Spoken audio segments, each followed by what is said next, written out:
ओम श्रीमद्भगवद्गीता ध्यानम् पाठाय प्रतिबोधितां भगवता नारायणेन स्वयं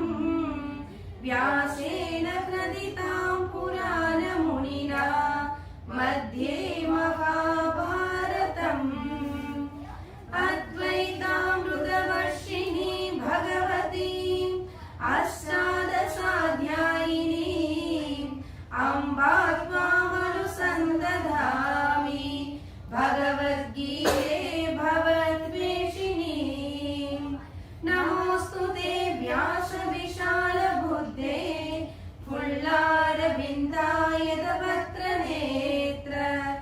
येन त्वया भारततैलपूर्णः प्रज्वालितो ज्ञानमयप्रदीपः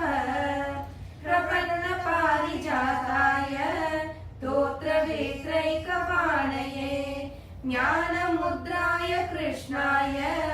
गीतामृतदुहे नमः सर्वोपनिषदो गावो दुग्धा गोपालनन्दनः पार्थो वत्ससुधीर्भोक्ता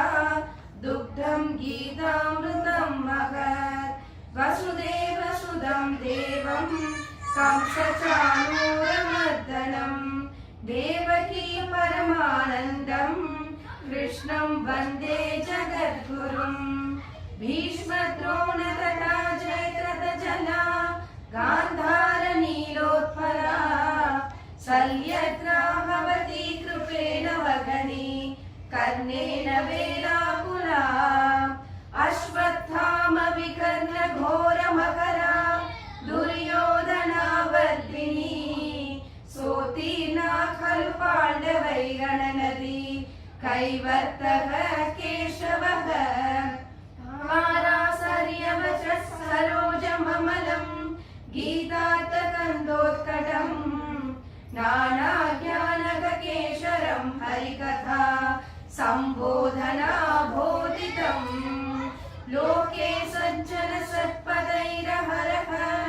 पेपीयमानं मुदा भूयात् भारत पङ्कजं करिमल